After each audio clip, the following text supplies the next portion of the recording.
안녕하세요. 우리 반려동물들의 건강 상식을 좀 더 쉽고 간단하게 알려드리는 우리 동네 수의사 박준석입니다. 그동안 저희가 이제 저희 병원 유튜브에 대해서 댓글을 이제 하나하나 답변을 못 달아드렸는데, 이 댓글에 달리는 내용에 대해서 답변을 직접적으로 이제 달아드리기에는 이제 아무래도 시간적인 부분에 제한이 있다 보니까 이렇게 영상을 토대로 좀 댓글이 많이 달리는 이제 영상의 순서대로 답변을 드리려고 합니다. 그래서 오늘은 이제 첫 번째 스테로이드 사용에 대해서 이제 영상을 예전에 올려둔 게 있는데, 거기에 이제 댓글이 많이 달려서 그 댓글에 대한 하나하나의 답변을 한번 설명을 드려보려고 합니다. 자, 첫 번째로 증상이 있어서 병원에 갔는데 일반 검사로는 원인을 알 수 없어 MRI를 찍었습니다.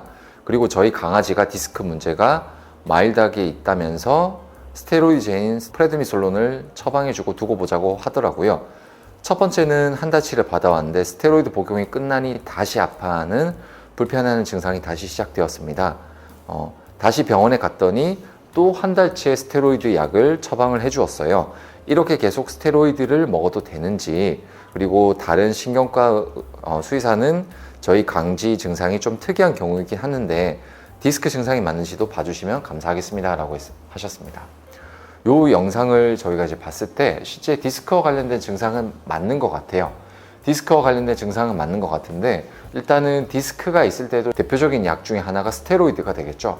스테로이드를 이제 계속 써야 되는 경우라고 한다면 보통은 스테로이드에서 엔세이드라는 약으로 바꿔서 이제 약을 처방을 하게 되는데, 엔세이드는 스테로이드보다 부작용이 적기 때문에 좀 더 오랜 기간 동안 쓸 수가 있습니다. 하지만 만약에 디스크 증세로 인해서 스테로이드를 써야 되는 경우라고 한다면 스테로이드는 보통은 한 달 혹은 두 달 정도까지만 보통은 사용을 하고, 그 이상은 보통은 사용을 잘 하지 않습니다. 만약에 그 이상 스테로이드를 써야 될 정도로 아이가 아파한다라고 하면 이 친구는 엔세이드로 바꾸거나, 두 번째는 엔세이드가 아니라 약물이 아니라 이 친구는 수술이 필요한 상태일 수도 있으니까 수술로 넘어가야 되는 케이스일 수도 있습니다. 그래서 스테로이드는 보통은 한 달, 길어도 두 달, 그 이상은 잘 쓰지 않는다 디스크에서 라고 아시면 좋을 것 같아요. 그 다음에 또 다른 질문에 뇌수두증으로 약 복용을 한 후에, 아무래도 스테로이드 말씀하시는 것 같아요. 스테로이드를 복용한 후에 호흡이 너무 거칠어져서 걱정을 했는데, 우리 강아지는 혀를 보니까 빨개서 폐 문제보다는 팬팅일 것 같아요. 근데 너무 이렇게 팬팅이 심하다 보니까 혹시 이렇게 심장에 무리가 가진 않는지 걱정이 되신다고 하셨는데, 일단은 팬팅을 하는 것 자체가 심장에 직접적인 영향을 주는 건 아닙니다. 핵핵대는 증상 자체가 심장 자체에 문제를 일으키진 않지만, 핵핵됨으로 인해서 아이가 만약에 이게 지속이 된다면 흥분, 즉 교감신경이 계속 활성화가 되다 보니까 그로 인해서 심장 근육을 두껍게 하거나 여러 가지 문제들을 일으킬 수 있는데, 이거는 이제 먼 미래의 일이에요. 당장에 스테로이드 복용하는 것 때문에 이런 일이 당장에 발생하지는 않습니다. 하지만 아이가 스테로이드 복용하면서 일어나는 대표적인 부작용 중에 하나가 팬팅, 핵킥되는 거다 보니까 이런 증세가 있다라고 한다면 스테로이드 약을 끊거나 용량을 반드시 줄여주셔야 됩니다. 또 다른 이제 댓글에 스테로이드 복용 부작용 1번, 2번, 3번, 5번 증상이 다 보입니다. 어떻게 해야 될까요? 1번, 2번, 3번, 5번 대표적으로 PU, 소변 많이 보고, PD, 물 많이 마시고, PP, 밥 많이 먹고, 그 다음에 팬팅, 핵핵되고, 그 다음 팟벨리, 배가 나오는 이런 증상을 말하는데, 이런 부작용을 보인다라고 한다면 스테로이드를 끊거나 용량을 반드시 줄여주셔야 됩니다. 부작용이 있는데도 용량을 그대로 해서는 안 됩니다. 그 다음 또 다른 이제 질문에, 안녕하세요. 단백 소실성 장병증 PL이라서 스테로이드를 먹고 있는데 말씀하신 부작용이 다 나타나고요. 탈모도 그중 하나일 수 있나요? 탈모도 일어날 수 있습니다. 스테로이드를 먹게 되면 일단은 피부가 되게 얇아지고, 털로 가는 혈관들의 이제 두께가 얇아지고 하다 보니까 모낭이 굉장히 약해집니다. 그래서 조금만 자극을 주어도 금방 털은 빠지게 돼요.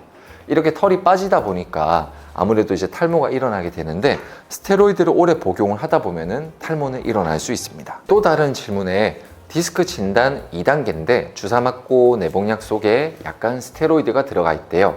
일주일치 복용하고 있는데 뜸하고 레이저 치료 병행하니 못 걷던 아이가 걷고 있어요.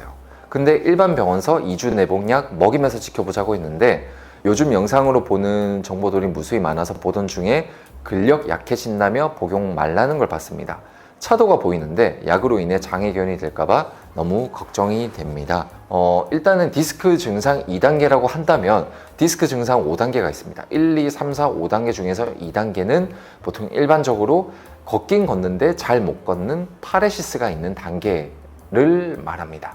이런 단계에 이제 강아지들은 초기에는 근육이 그렇게 적지 않아요. 근육량 자체는 정상적인 아이들과 비슷합니다. 거의 비슷한데 이 상황이 오랜 기간 동안 지속이 되다 보면 근육이 빠지겠죠. 그래서 머슬톤이 약해진다라고 하는데 근육이 빠지는 상태에서 스테로이드를 복용하게 되면 당연히 근육이 더 약해지니까 문제가 생기는 건 맞아요. 하지만 진단받은 지 얼마 안 되었고 그 다음에 아이의 근육량도 그렇게 적지 않고 정상적이다라고 한다면 단기간 쓰는 스테로이드는 근육을 빠지는 데 있어서 크게 영향을 끼치진 않습니다. 물론 장기간 쓰면 영향을 끼치는 건 맞습니다. 하지만 스테로이드를 디스크가 있을 때 초기에 써야 아이 염증을 완화시켜주고 그리고 아이가 통증을 덜 느껴서 더 잘 걷게 만들어주다 보니까 초기에 2주 내지 4주 정도의 아주 적절한 용량의 스테로이드 쓰는 거는 괜찮으니까 꼭 복용을 시켜주시는 게 좋습니다. 그 다음에 또 다른 이제 스테로이드 부작용으로 심장 근육이 두꺼워지는 경우도 있나요? 라고 이제 이야기를 하셨는데 요거는 조금 심화적인 내용인데 쿠싱이 있거나 혹은 스테로이드를 장기간 복용을 하거나 그런 경우에 코티솔이라는 호르몬 자체가 심장 근육 자체를 조금 두껍게 하는 거는 맞습니다. 실제로 그래서 심장 근육이 두꺼워지는 여러 가지 문제들이 발생을 할 수도 있는데 반드시 그런 건 아니고 어느 정도 가능성은 있다라는 거예요. 100%는 아니기 때문에 그런 건 아닌데 만약에 스테로이드를 복용을 꾸준히 해야 되는 강아지가 심장이 두꺼워지는 거에 대해서 조금 걱정이 된다라고 하면 처음에 복용하기 전에 심장 초음파를 봐서 강아지의 심장 두께가 괜찮은지를 보시는 게 좋고요. 그 다음에 심장 스테로이드를 복용을 하고 있는 와중에 심장 초음파를 더 봐서 실제로 더 두꺼워졌는지도 한 번 더 보시는 게 좋습니다.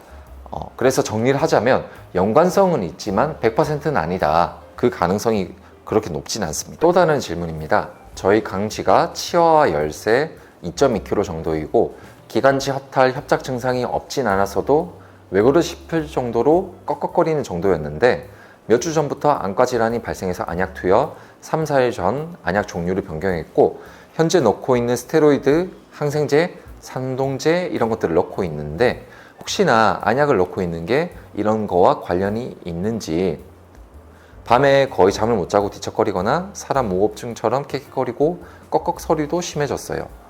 약 자체 부작용이 있는지 제가 약을 넣다가 흘려서 그게 문제인지 너무 속상합니다 라고 이제 댓글을 주셨는데 일단은 여기서 말씀드릴 거는 크게 두 가지인 것 같아요. 첫 번째로는 안약, 특히 스테로이드 안약 같은 거를 썼을 때 이게 전신적으로 작용을 하는지에 대한 건데 첫 번째로 안약의 성분은 전신작용을 거의 일으키진 않습니다.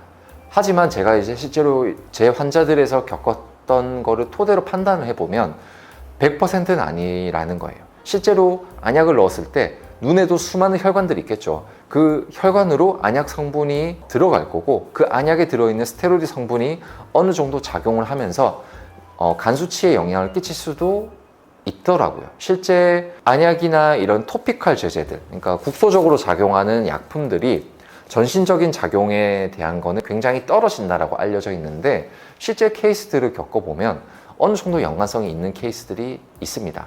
다 그런 건 아니고 열에 한두 케이스는 그랬던 것 같아요. 그래서 일단 안약과 전신적인 작용이 가능성은 있다. 하지만 이 안약이라는 성분 자체가 아이의 기침과 관련이 있는지는 그건 아닌 것 같습니다. 일단은 스테로이드를 섭취를 한다라고 해서 아이가 더 기침을 많이 하지 않고요. 오히려 기침을 많이 할 때, 심할 때 저희가 처방하는 약 중에 하나가 스테로이드입니다. 그래서 기침을 하는 거는 그냥 별개로 이 강아지가 심장병이 있어서 기도를 눌러서 꺽꺽거리는 기침을 할 수도 있고 아니면 기관지가 약해서 기관 연골이 무너지다 보니까 꺽꺽거리는 기침을 할 수도 있습니다. 그래서 그거는 별개의 문제이기 때문에 반드시 이 부분에 대해서는 엑스레이와 심장 초음파 검사를 받아보시는 게 좋을 것 같아요. 그 다음 마지막 이제 또 다른 질문이 식욕이 많아지면서 살이 급격히 찌게 되면 사료량을 조절해 줘야 할 텐데 사료량을 줄이면 스트레스를 많이 받지 않을까요? 그렇다고 치료를 안 할 수도 없고 이렇게 해주셨습니다. 당연히 스테로이드를 복용을 하게 되면 당연히 식욕이 많이 올라가서 아이가 밥을 많이 달라고 해요. 근데 정신 연령이 3살에서 4살밖에 안 되는 강아지가 스스로 절제를 할 수가 없겠죠. 보호자분이 이제 절제를 해주셔야 되는데 식욕이 많아지고 사료를 이제 굉장히 탐하게 되는 거를 100% 차단을 못 합니다. 그럴 때는 칼로리가 좀 적은 간식 같은 거를 주시는 게 좋은데 대표적인 음식이 오이예요.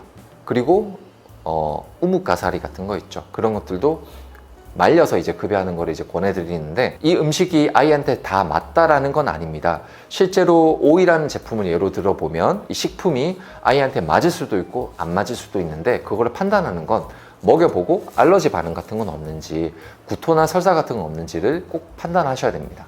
그래서 약간의 포만감을 주면서 칼로리가 적은 식품들을 주면서 아이가 이렇게 식욕이 올라와서 힘들어하는 것들을 조금 제어를 해주시는 게 좋습니다.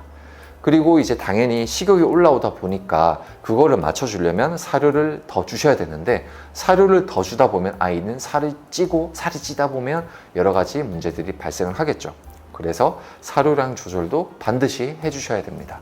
다른 이제 여러 가지 이제 질문들도 있었는데 대표적인 이제 질문들을 이제 제가 정리해서 답변을 드려봤습니다. 조금 예전에 이제 답글을 달아주신 것들도 있다 보니까 좀 시간에 맞지 않게 좀 너무 늦게 이렇게 이제 이야기를 드린 것도 있어서 좀 죄송합니다.